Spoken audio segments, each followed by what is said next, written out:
আসসালামু আলাইকুম দর্শক, আপনাদের সকলকে আমন্ত্রণ জানাচ্ছি অন্য মঞ্চের আজকের আলোচনায়। একদিকে দিল্লি সফরের প্রস্তুতি প্রায় শেষ হয়ে গিয়েও বাতিল, অন্যদিকে বাংলাদেশ কিনতে চাইছে চীনের J-10C যুদ্ধ বিমান। আবার সৌদি আরব, তুরস্ক ও পাকিস্তানকে নিয়ে কথিত মক্কা জোটে বাংলাদেশের যোগদানের সম্ভাবনা নিয়েও শুরু হয়েছে আলোচনা। অর্থাৎ কূটনৈতিক বার্তাটা পরিষ্কার, ঢাকা যেন বলতে চাইছে দিল্লিকে কেয়ার করি না। বাংলাদেশ একটি স্বাধীন সার্বভৌম রাষ্ট্র, ভাবতেই পারে এমন কথা, কাকে কেয়ার করবে কিংবা কেয়ার করবে না। কিন্তু ভাবা এক জিনিস আর বলা আর এক জিনিস। মনের কথা সবসময় মুখে বলতে নেই, বলাটা উচিত নয়। আর আন্তর্জাতিক কূটনীতিতে তো এটা একটা অবশ্য মান্য কথা একটা। আর এটা যদি দুই প্রতিবেশী দেশের মধ্যে হয় তাহলে সমস্যা জটিলতর হয়ে যায়। আর এটাই হলো ভারত আর বাংলাদেশের মধ্যে এই আজকের যে তলানিতে এসছে সম্পর্ক, সেই সম্পর্কের একটা ছবি। প্রসঙ্গ ছিল চীনের কাছ থেকে J-10C মাল্টিরোল যুদ্ধ বিমান ক্রয়ের প্রসঙ্গ। এ খবর নতুন নয়, বেশ কিছুদিন ধরেই সংবাদ মাধ্যমে ঘুরছে। বলতে গেলে তারেক রহমানের চীন সফরের সময় থেকেই শোনা যাচ্ছে চীনের কাছ থেকে বেশ কিছু J-10C যুদ্ধ বিমান কিনবে বাংলাদেশ। কতগুলো বিমান, কি দামে কেনা হবে, বেচাকেনার ডিটেলস, কবে নাগাদ কার্যকর হবে এই বিক্রি বাটা, এসব এখনো চূড়ান্ত হয়নি। কিন্তু তারই মধ্যে আজ তারেক রহমানের তথ্য উপদেষ্টা জাহেদুর রহমান এই যুদ্ধ বিমান কেনার প্রসঙ্গ নিয়ে কথা বলতে গিয়ে এমন কিছু বলে ফেললেন যেটা বলার আদৌ কোনো দরকার ছিল না। চীনের কাছ থেকে যুদ্ধ বিমান কেনা হবে ভারতকে মোকাবিলা করার জন্য, এটা ভাবতে খুব বেশি মাথা ঘামাবার দরকার পড়ে না। কারণ যুদ্ধ হয় সাধারণত পড়শি দেশের সঙ্গে। বাংলাদেশ নিশ্চয়ই দূরের কোনো দেশের সঙ্গে লড়তে যাবে না। তার লড়াই হতে পারে মাত্র দুটো দেশের সঙ্গে, যাদের সঙ্গে তার সীমান্ত আছে, এক মিয়ানমার, দুই ভারত। মিয়ানমারের বাংলাদেশ সন্নিহিত এলাকা এখন আরাকান আর্মির কবজায়, আর ধর্মে বৌদ্ধ আরাকান আর্মির সঙ্গে বাংলাদেশের সম্পর্ক আদৌ মধুর নয়। সুতরাং যুদ্ধের সম্ভাবনা যে থাকতেই পারে আরাকান আর্মির সঙ্গে, এ সম্ভাবনা খুবই বাস্তব। এবং বাংলাদেশের সঙ্গে দ্বিতীয় যে দেশটির যুদ্ধের সম্ভাবনা, সেই দেশটি হলো ভারত। ভারতের সঙ্গে বাংলাদেশের যে যুদ্ধ হতে পারে কোনোদিন, এটা 2 বছর আগেও কেউ ভাবতে পারত না। কিন্তু আজ এই ভাবনা আদৌ অবাস্তব নয়। এতকাল বাংলাদেশ, মানে গত 75 বছর, প্রায় 50টা বছর ভারতকে নানাভাবে বিব্রত করেছে। সীমান্ত ঝগড়াঝাটি হয়েছে, সন্ত্রাসীদের প্রশ্রয় দিয়েছে। কিন্তু দু দেশের মধ্যে যুদ্ধ হতে পারে এমন ভাবনা কেউ ভাবেনি, ভাবতে পারেনি। কিন্তু 24-এর 5 আগস্টের পর প্রথমে মোহাম্মদ ইউনূসের 1.5 বছর এবং তারেক রহমানের 6 মাসের শাসনে সম্পর্ক এমন তেতো হয়ে গেছে দু দেশের মধ্যে যে যুদ্ধের ভাবনা একেবারে অসম্ভব নাও হতে পারে। এবং এই সম্ভাবনার কথা ভেবেই বাংলাদেশ এমন দুটি সিদ্ধান্তের ঘোষণা সম্প্রতি করেছে যে ভারতের রাজনৈতিক ও কূটনৈতিক মহল এখন ভাবতে বাধ্য হচ্ছে যে ঢের হয়েছে, বাংলাদেশের সঙ্গে বন্ধুত্ব রাখা আর নয়। 50 বছর ধরে যে সম্পর্ক টিকে ছিল অনেক ঝড়ঝাপটা সহ্য করে, সে সম্পর্ক আর রাখা যাবে না। এই দুই ঘোষণার একটি হলো সৌদি, পাকিস্তান, তুরস্কের সামরিক জোট মক্কা প্যাক্টে বাংলাদেশও সদস্য হতে চলেছে। এই ঘোষণা করেছেন স্বয়ং বাংলাদেশের সরকারের এক প্রতিমন্ত্রী। বলা বাহুল্য, পাকিস্তানের সঙ্গে বাংলাদেশ সামরিক জোট করলে ভারতের ভুরু কুঁচকে যাবেই, তার সিকিউরিটি নিয়ে তাকে চিন্তা করতে হবে। আর বাংলাদেশের যে দ্বিতীয় সিদ্ধান্তটি হলো চীনের কাছ থেকে যুদ্ধ বিমান কেনা। আগেই বলেছি, চীনের কাছ থেকে বিমান কেনার বাংলাদেশি সিদ্ধান্ত যে আজ বা কাল খবরে এলো তা নয়, এ খবর বেশ কয়েক সপ্তাহ আগের। কিন্তু এবার এই বাংলাদেশি সিদ্ধান্তের সঙ্গে এমন কিছু কথা বলেছেন বাংলাদেশ সরকারের এক রাজনৈতিক ব্যক্তিত্ব, যে কথা বলার কোনো প্রয়োজন ছিল না, কিন্তু অপ্রয়োজনীয় হলেও সে কথা তিনি বললেন ভারতের ওপর গায়ের ঝাল মেটাতে এবং স্পষ্টত ভারতকে অপমান করার উদ্দেশ্যে। সেই সঙ্গে আন্তর্জাতিকভাবে পাকিস্তানের সঙ্গে আরও ঘনিষ্ঠতা ও তাদের সঙ্গে বাংলাদেশের প্রেমের মাত্রা এখন কোন পর্যায়ে সেটা দেখাতে। ঘটনাটা কি বলি। তারেক রহমানের তথ্য উপদেষ্টা জাহেদুর রহমান চীনের কাছ থেকে J-10C যুদ্ধ বিমান ক্রয়ের ঘোষণা করেই শুধু থেমে যাননি, এই বিমানের গুণপনা ব্যাখ্যা করতে গিয়ে তিনি বলেছেন, গত বছর মে মাসে ভারত পাকিস্তানের মধ্যে যে যুদ্ধ হয়েছিল, যা অপারেশন সিন্দুর নামে পরিচিত, সেই যুদ্ধে পাকিস্তান এই বিশেষ চীনা যুদ্ধ বিমানের সাহায্যে ভারতের রাফাল যুদ্ধ বিমান ধ্বংস করেছিল।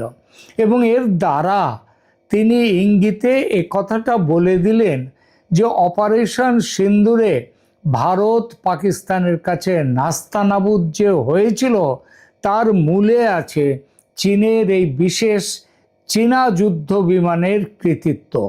আর জনাব জাহেদুর রহমানের এই বক্তব্যে ভারত স্বভাবতই ক্ষিপ্ত বা ক্ষুব্ধ হয়েছে। জাহেদুর রহমান এমন কোনো কেউকেটা ব্যক্তি নন যে প্রতিক্রিয়া জানাতে সঙ্গে সঙ্গে ভারতকে নেমে পড়তে হবে।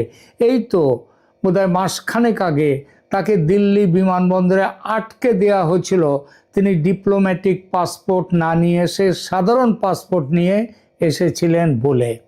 ভারত অফিসিয়ালি আজকে কিছু বলেনি বটে, তবে বাংলাদেশের সঙ্গে সম্পর্ক আরও কয়েক ধাপ নিচে যে নেমে গেল, সেটা আজকে দিল্লির ভেতরের খবর থেকে আমার সেটা মনে হয়েছে।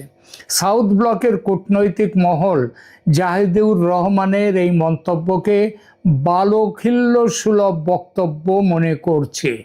এই জন্যই মনে করছে যে অপারেশন সিন্দুরে পাকিস্তান নাস্তানাবুদ হয়েছিল, এটা শুধু ভারত মনে করে না, মনে করে সারা পৃথিবীর সমর বিশেষজ্ঞরা।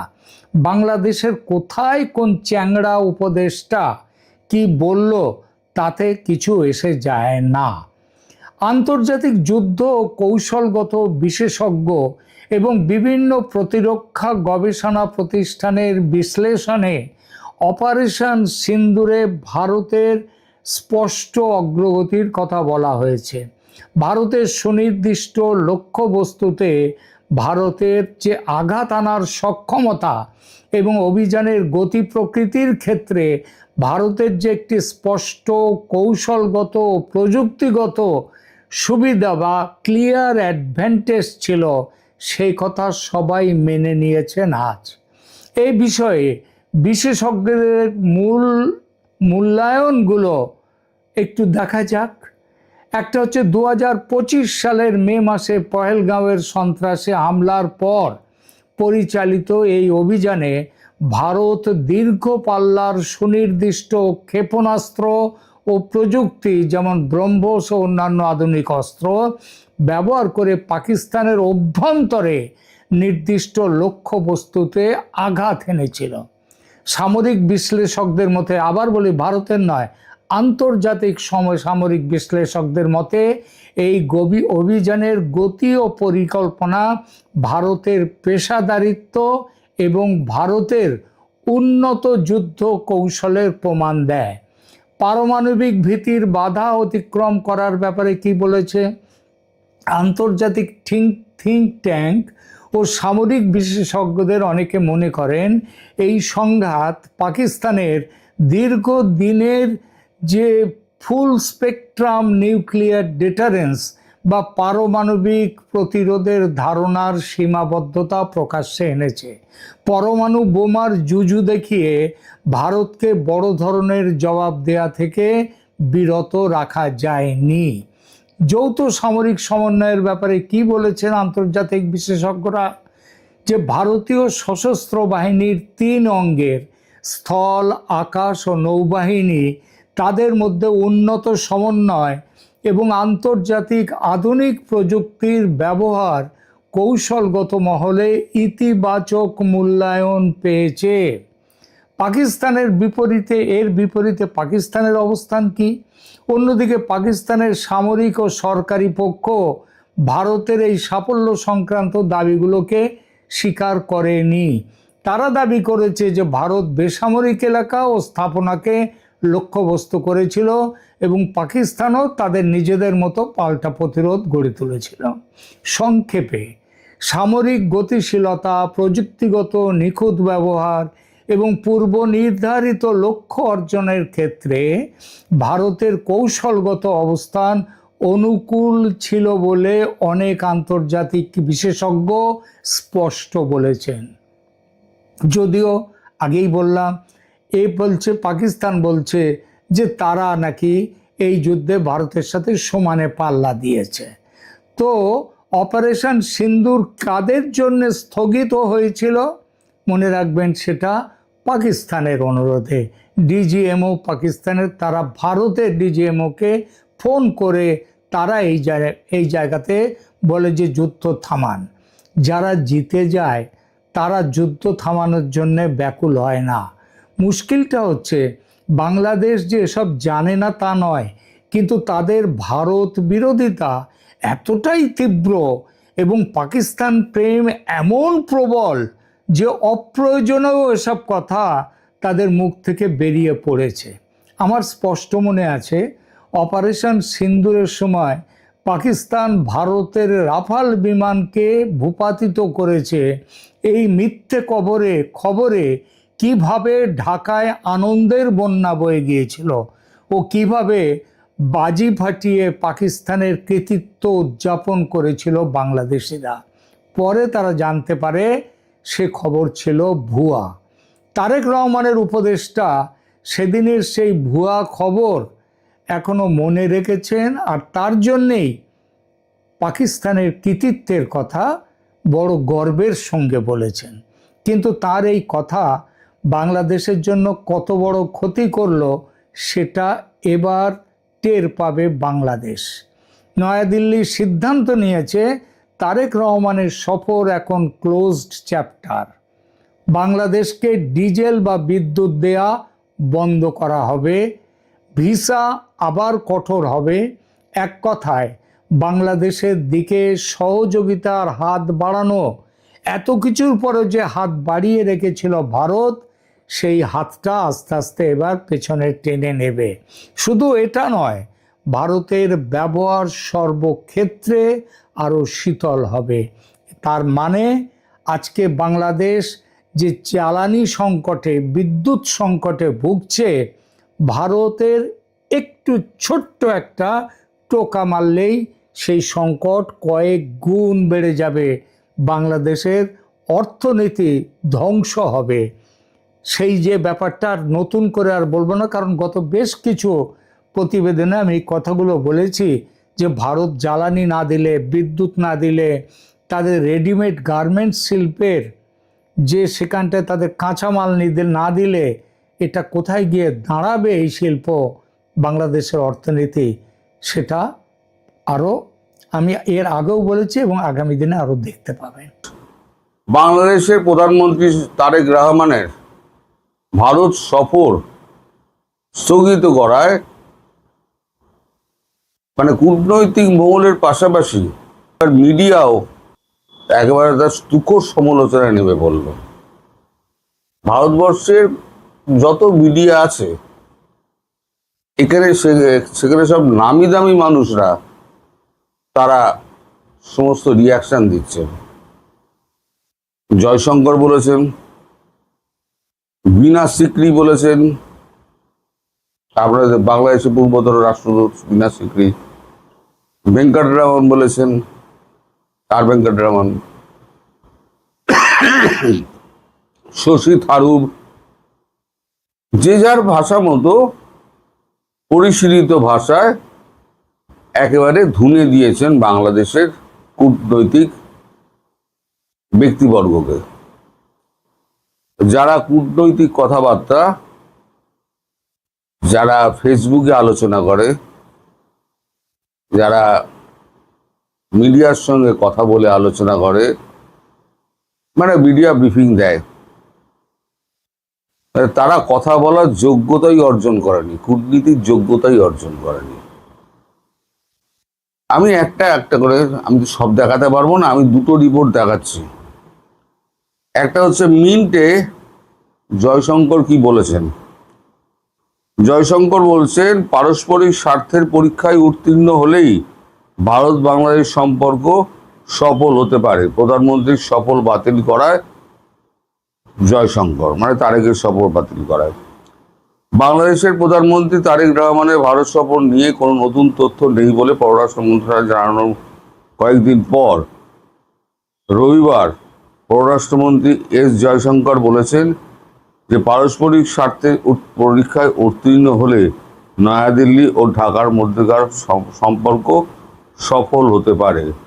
সাবেক প্রধানমন্ত্রী শেখ হাসিনার প্রত্যর্পণের সঙ্গে রহমানের সম্ভাব্য ভারত সফরকে বাংলাদেশের সঙ্গে যুক্ত করায় প্রেক্ষাপটে জয়শঙ্করের মন্তব্যটি এসেছে রবিবার হিন্দুস্তান টাইমসে। ইকোনমিক টাইমস ওয়ার্ল্ড লিডার্স ফোরামের একটি অধিবেশনে অংশ নিতে গিয়ে মন্তব্য করেন। তিনি বলেন, ভারত তার প্রতিবেশীর কাছ থেকে শুধু নয়াদিল্লির স্বার্থ কাজ করার প্রত্যাশা করে না।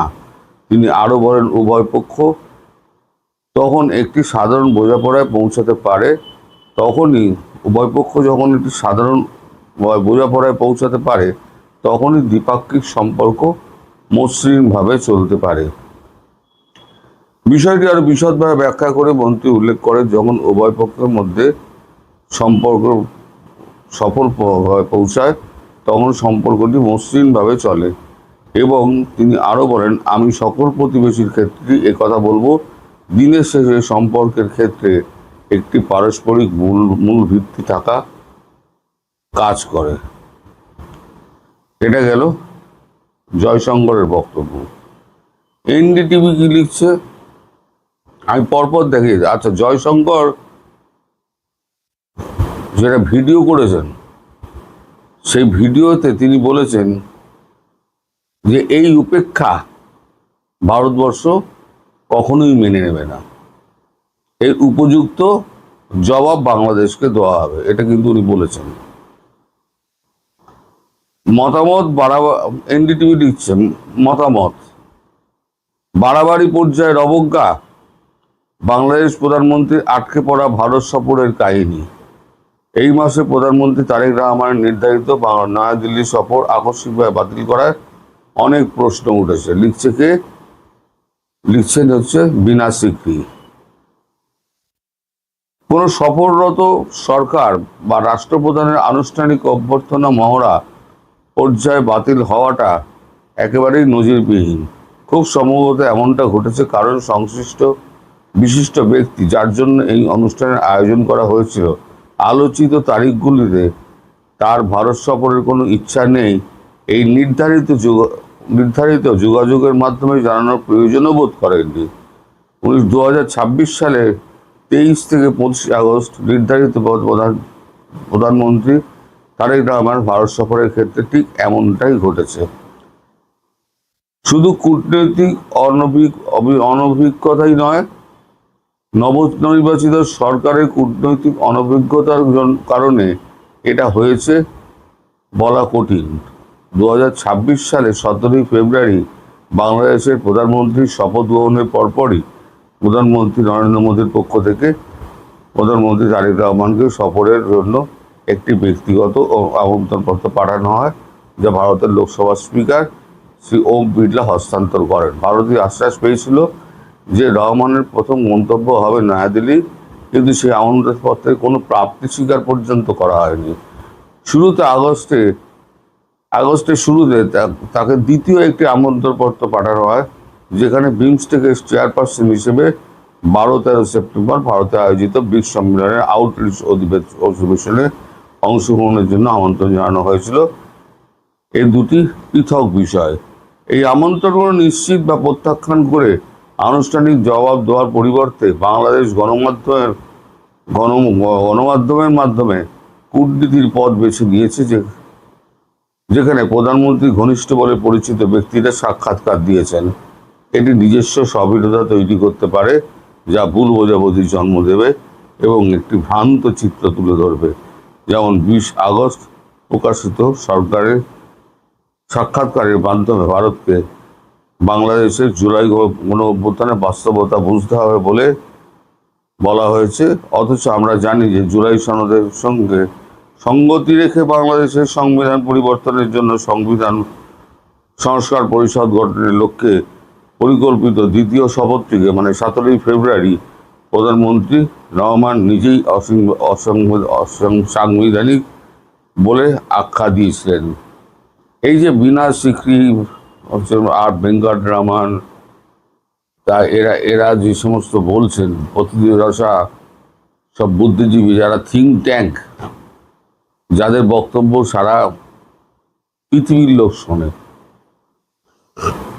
তাহলে বাংলাদেশ সম্পর্কে কি তাদের ধারণাটা হচ্ছে আপনি বলুন। আমি জানি বাংলাদেশের মিডিয়াও কাউন্টার করছে, কিন্তু এটা বাংলাদেশের মিডিয়াকে বুঝতে হবে। বাংলাদেশের মিডিয়া কিন্তু সীমাবদ্ধ ওই 56 স্কোয়ার কিলোমিটার না কত ওরা বলে, ওইটার মধ্যেই কিন্তু সীমাবদ্ধ, তার বাইরে কিন্তু আউটরিচ নেই। ভারতবর্ষের মিডিয়ার আউটরিচ বিরাট, সারা পৃথিবী কন্ট্রোল করে তারা। একটা ন্যারেটিভ যদি খাড়া করতে চায় ভারতবর্ষ, সেই ন্যারেটিভ কিন্তু খাড়া করে দেবে এবং যার বিরুদ্ধে লাগবে তাকে কিন্তু একদম শেষ করে দেবে। আমাদের দেশের মিডিয়া কিন্তু সাংঘাতিক। মিডিয়া সরকার ফেলে, সরকার গড়ে। তেমন কোনো দেশকে যদি তলানিতে নিয়ে যেতে হয়, তাহলে আমাদের দেশের মিডিয়ার তুলনায় একদম আপনার ওয়াল স্ট্রিট জার্নাল ছাড়া আর কোনো পেপারকে সেই জায়গায় দিতে পারেন না।